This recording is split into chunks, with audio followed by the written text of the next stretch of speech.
Everybody, this is Dream, and today we have a 5-game NBA slate for you. Before I get started, can you guys smash that like and subscribe button? It really helps the channel a lot. We feature 5 games today. We have a couple of games that are high scoring and 2 that are lower scoring, so to keep that in mind. Let's go ahead and get into the slate and the injury report. For the Kings, Lyles is questionable. For the Pistons, Cunningham and Stewart are out. For the Magic, Wagner, Carter Jr., Isaac, Ingles, and Harris are all out. For the Trailblazers, Ayton is doubtful, Walker is questionable, Thibault is questionable, and Williams is out. For the Knicks, Robinson is out. For the Grizzlies, Morant, Rose, and Gilliard are out, and Jackson Jr. is questionable. For the Mavs, Lively is out, Exum is out, and Kleber is out. For the Raptors, Podol is out.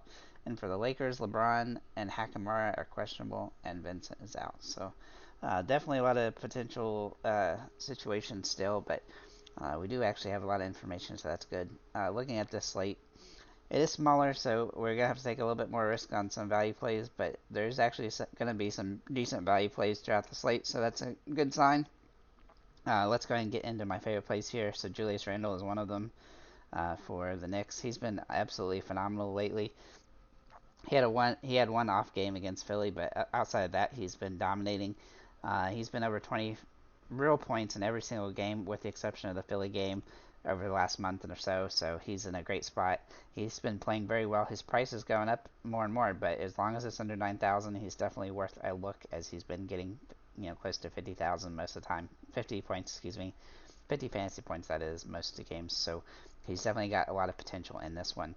Also, Jalen Duren has played very well for the Pistons with the injuries to Stewart, and with Cunningham out, he should actually get more usage today, and so that gives him some utility today. There are several players on Detroit that I do like, but he's probably my favorite one from the team. The other guys I like on this slate are Killian Hayes for Detroit. Now, he's going to be somewhat risky as he has a low floor, but he's had some good success when he's been in the starting earlier in the year, so he has some potential today. His price is not as cheap as I like it. If it was a little bit cheaper, I'd probably make him a core play, but right now he's still a decent play on the slate. Marcus Smart looks like he's going to have all the opportunity he can handle again. He tends to have a lot of opportunity in certain situations based on injuries and stuff like that, but with Morant out for the rest of the season now, he's going to be back in the starting lineup for the starting guy, and he's going to have a lot of potential here. His price is also a little bit higher than I hoped it would be, but it's still in play on the slate. Then we'll look at Bogdanovich for Detroit. He should get a little bit of a usage boost as a result of the situation. He's usually a pretty consistent player, so he definitely has some potential today. He should get in the mid 30 minutes, in the mid 30s and minutes on this slate, so I think he's a viable option.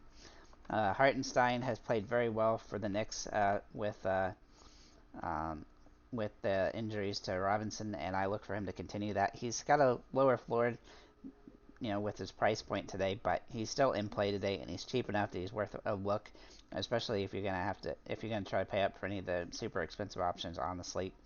And then for another value play I do like today is Vince Williams for Memphis. He should get more usage as a result of the situation there. His minutes have been inconsistent, but with the injuries to the team and he having a good opportunity to have a good, around 30 minutes, I think he'll have a viable opportunity to have a good fantasy output day, and he's been pretty good at that. So I think overall the slate is pretty good. I think we're going to get some potential options from the Trailblazers and from the Magic as well as we get close to the slate, but we have to wait and see what the starting lineups for Orlando looks like. But overall, it's a pretty interesting slate. So if you have any comments or questions, feel free to leave them below, and have a nice day, guys.